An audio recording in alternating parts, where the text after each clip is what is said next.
जो है भाकपा माले वारिसनगर प्रखंड इकाई की ओर से देशव्यापी यह कार्यक्रम चल रही है। वर्चुअल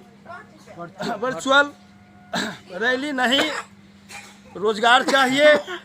और ये वर्चुअल रैली जो आभासी रैली जो भाजपा के द्वारा जो की जा रही है गृह मंत्री के द्वारा, उसके खिलाफ में वामपंथी पार्टियों के आह्वान पर आज पूरे देश के अंदर वामपंथी पार्टियों के द्वारा जो है विश्वासघात धिक्कार दिवस के रूप में हम लोग मना रहे हैं।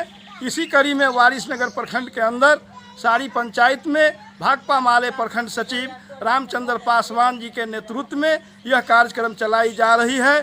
मुख्य रूप से हमें कहना है कि यह रैली जो भाजपा जो कर रही है, यह रैली वास्तव में अभी रैली की ज़रूरत नहीं थी, लेकिन हम लोगों ने, हमारी पार्टी ने, वामपंथी पार्टियों ने यह मतलब इसे लगातार आंदोलन करती आ रही है।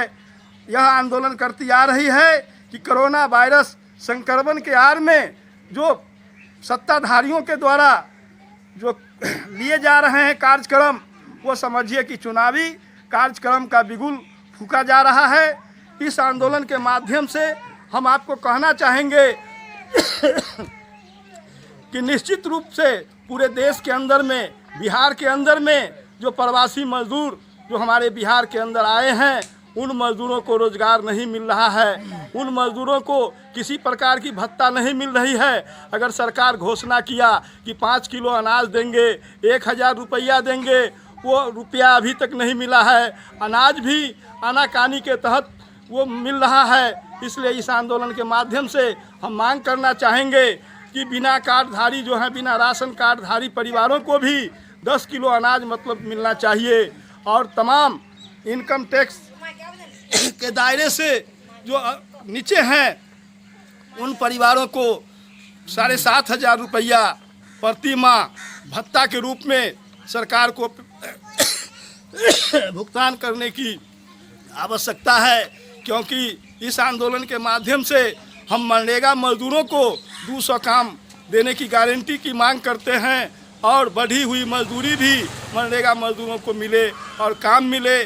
खास करके हम यह बताना चाहेंगे कि प्रवासी मजदूरों के बारे में जो बिहार सरकार और बिहार सरकार की एजेंसी जो है, वो जो कह रही है कि बिहार के अंदर जो है लूटपाट की घटना बढ़ेगा, प्रवासी मजदूरों के द्वारा अपराध मतलब बढ़ेगी।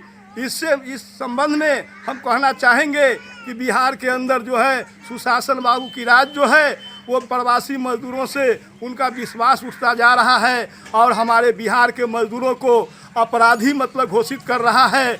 और हर जगह मतलब चिट्ठी भी जारी कर दिया है और विधि व्यवस्था को बनाने के लिए प्रवासी मजदूरों से ये कहा जा रहा है कि अपराध करके लूटपाट करेगा। इस संबंध में हम कहना चाहेंगे कि बिहार सरकार जो घोषणा कर रही है कि प्रवासी मजदूरों को हम रोजगार देंगे, काम देंगे, लेकिन समस्तीपुर जिला के अंदर में चीनी मिल बंद है, रामेश्वर जूट मिल बंद है, वो पेपर मिल बंद है। ये कहाँ से कैसे मतलब मजदूरों को काम देने की गारंटी ये कर रहे हैं? हमको लग रहा है कि सचमुच में बिहार के अंदर अगर तमाम मजदूरों को अगर काम मिले तो निश्चित रूप से वो बंद पड़े उद्योग जो है उसको खोलने की ज़रूरत है। या रामेश्वर जूट मिल हो, या पेपर मिल हो, या चीनी मिल हो, या फिर छोटा छोटा उद्योग को मतलब खोलना होगा, तभी जा कर के हमारे बिहार के प्रवासी मजदूरों को काम मिलेगा और उन मजदूरों का हालात जो है सुधरेगा। नहीं तो निश्चित रूप से बिहार के अंदर में जो है सरकार के द्वारा जो घोषणा किया है 1000 रुपया और अनाज के बारे में, वो निश्चित रूप से 1000 रुपया गरीबों को नहीं मिल पा रहा है। अनाज भी सही समय पर नहीं मिल पा रहा है। इसलिए इस आंदोलन के माध्यम से हम मांग करना चाहेंगे कि तमाम गरीबों को जो है किसानों को जो है वो केसीसी ऋण को माफ़ हो और साथ में स्वयं सहायता समूह से जो जुड़ी हुई हमारे माताएं एवं बहनें हैं, उनके कर्ज को भी माफ़ करने की गारंटी सरकार को करनी होगी। क्योंकि वो स्वयं सहायता समूह कि जो फैसिलेटर है या सीएम है वो गांव-गांव में आकर के तंग तबाह किया जा रहा है उनके द्वारा कि नहीं, ऋण का मतलब सूद जो है आपको देना होगा, जमा करना होगा। यहाँ काम नहीं मिल रहा है, मजदूरों को रोजगार नहीं मिल रहा है, वो गरीब कहाँ से सूद देगा, कहाँ से वो कर्ज को मतलब चुकाएगा। इसलिए इस आंदोलन के माध्यम से हम मांग करना चाहते हैं कि स्वयं सहायता समूह के द्वारा जो कर्ज लिए गए हैं उन कर्ज को माफ़ करते हुए फिर से मतलब इसे स्वयं सहायता समूह को 10 लाख रुपया कर्ज दे, ताकि छोटा मोटा मतलब इसे धंधा करके वो जीवन यापन अपने बाल बच्चों के साथ वो कर सके। इन्हीं सवालों को लेकर के हम लोग यह कार्यक्रम चला रहे हैं। मेरा नाम हुआ जीवस पासवान, भाकपा माले जिला कमेटी सदस्य, फेगराम स्वराज उपाध्यक्ष। के जो कोरोना को लेकर के जो लॉकडाउन हुआ, उस लॉकडाउन में 600 से अधिक लोगों की मौत हुई है। सिर्फ रास्ते में आने के दरमियान में 50 घटनाएं हुई। मजदूर का जो व्यवस्था है, लॉकडाउन लगाने से पहले मोदी सरकार ने जो ऐलान किया था कि सारे जो लोग भी मजदूर क्लास के लोग हैं उनको जहाँ जो काम कर रहे हैं उनके घर परिवार के खाना खर्ची को मेंटेनेंस उन लोगों को खुद करना है। वो जिनके यहाँ काम कर रहे हैं वो उनकी देखभाल करेंगे, जिस कंपनी में काम कर रहे हैं वो उनको एडवांस देगा। किसी के मकान मालिक को अपने किराएदार से किराया नहीं लेना है, इस तरह का। और सरकार सबको आप लोग घर के अंदर में बंद रहिए और सरकार पूरा करेगी। लेकिन हुआ क्या, ढाक के 3 पात, कुछ नहीं हुआ। मकान मालिकों के बारे में भी ढेर सारे वीडियो वायरल हुए। जो लोग किराएदार अपनी आमदनी कम होने के सबब मकान का किराया नहीं दे रहे थे, उनको निकाल बाहर करने का भी काम इसी लॉकडाउन पीरियड में लोगों ने किया। लोग मजदूर बाहर में भूख मरने लगे और उनको घर जाने का कोई साधन नहीं। बाहर निकलो, कोरोना का डर, घर के अंदर में भूख मर रहे थे वो लोग। नतीजा यह हुआ, घबरा करके मजदूर सड़क पर निकल गए पैदल जाने के लिए। और उस नतीजे में आपने देखा कि 50 घटनाएं हुई रेल हादसा से लेकर के। जो सड़कों पर एक्सीडेंटल घटनाएं हुई उसमें 600 से अधिक लोग मरे हैं।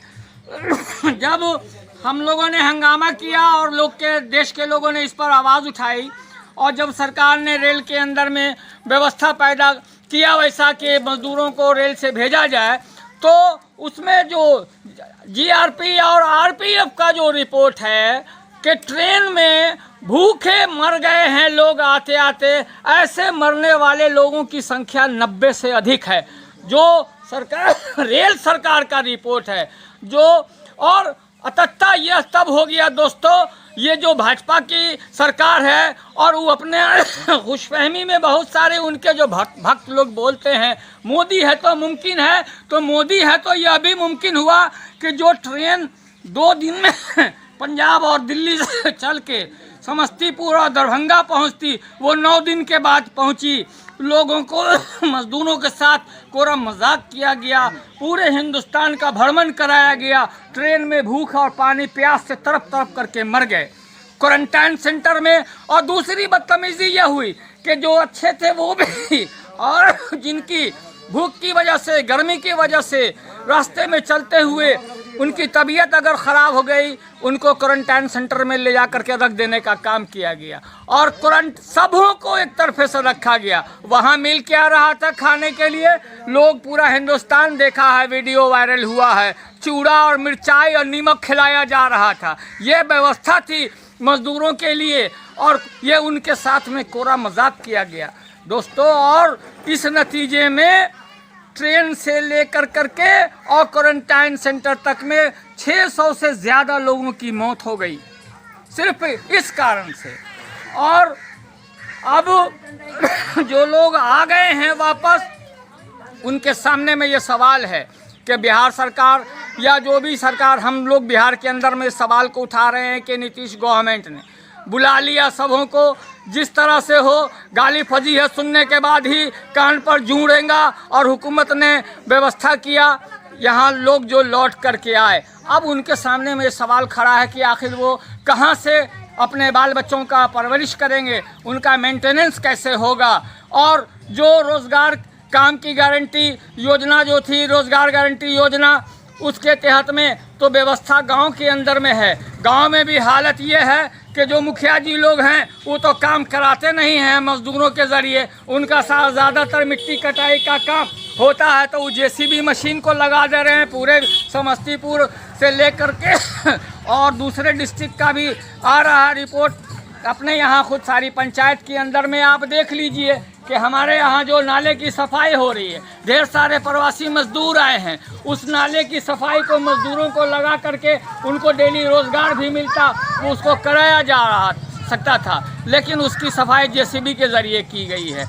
इसलिए हम लोग इस जो धिक्कार दिवस आज मना रहे हैं कि ऐसे सिचुएशन में, और भाजपा का ये यहाँ आभासी रैली हो रही है, यह इनको हमको तो लगता है कि हम लोग जो आम बातचीत में कहते हैं कि पूर्वाभास, शायद इनको आभास हो गया है कि जो हज़ारों किलोमीटर चल करके मजदूर पैदल पहुँचे हैं, इन लोगों के दिलों में बीजेपी सरकार के प्रति नफरत है। शायद उसको वही थर्मामीटर लेकर के ये बिहार आज आए हैं, यह आभास लेने के लिए कि अगला जो इलेक्शन विधानसभा का होने जा रहा है उसमें जनता हमको सपोर्ट करेगी कि नहीं सपोर्ट करेगी। लेकिन हम लोगों का यह मानना है कि यह आभास नहीं, यह धिक्कार है इस सरकार पे, जो अभी जबकि उसको फर्दर इंतज़ाम ये करना चाहिए था कि जो प्रवासी मजदूर आए हैं पहले उनके रोज़गार का इंतज़ाम करना था। गांव से लेकर के शहर तक के रोज़गार कैसे मुहैया हो गरीबों को, मजदूरों को, इसकी गारंटी करनी चाहिए थी। जो परिवार आज जो भूखे मर रहा है, जिनके कमाने वाले दिल्ली, पंजाब और हरियाणा से वापस चले आए हैं, उन परिवारों को का भरण पोषण कैसे होता, इसकी व्यवस्था ना कर करके वो अपनी चुनावी रैली कर रहे हैं। इसलिए हम लोग आज उसको धिक्कार दिवस मना रहे हैं। हम इस प्रदर्शन के मार्फत मांग करते हैं कि जो भी वैसे परिवार जो इनकम टैक्स पेड नहीं करता है, उसको बिहार सरकार और भारत सरकार 7,500 रुपया प्रति परिवार उसको भत्ता दे और 6 महीने तक दे। इसके अलावा जो ग्रामीण रोजगार गारंटी योजना के अंतर्गत जो गांव के 200 दिन काम की गारंटी है, वो गांव से लेकर के शहरी मजदूरों तक के लिए व्यवस्था करे। इन्हीं सब मांगों को लेकर के हम लोग आज यह प्रोग्राम कर रहे हैं। और हम अंत में यह मांग करते हैं कि तमाम लोग इस बात से जो आक्रोशित हैं वो ज़रूर भाजपा सरकार और केंद्र सरकार और बिहार की नीतीश गवर्नमेंट से भी पूछें कि वो जो एक शेर है कि न छेड़े निखते बादे बहारी राह लग अपनी, तुझे अटखेलियाँ सूझी हम बेजार बैठे हैं। बिहार के लोग परेशान हाल बने हुए हैं, आप चुनाव की तैयारी कर रहे हैं, इसलिए आपके इस कदम का हम धिक्कारते हैं, आप पर लानत भेजते हैं। इनकलाब जिंदाबाद। खुर्शीद खैर, भाकपा वाले, समस्तीपुर। आपको हमारा वीडियो कैसा लगा? अगर आपको अच्छा लगा तो इस वीडियो को ज़्यादा से ज़्यादा लाइक करें, शेयर करें और सब्सक्राइब करें, ताकि हम आपको लगातार अपडेट पहुंचाते रहें। बहुत बहुत धन्यवाद।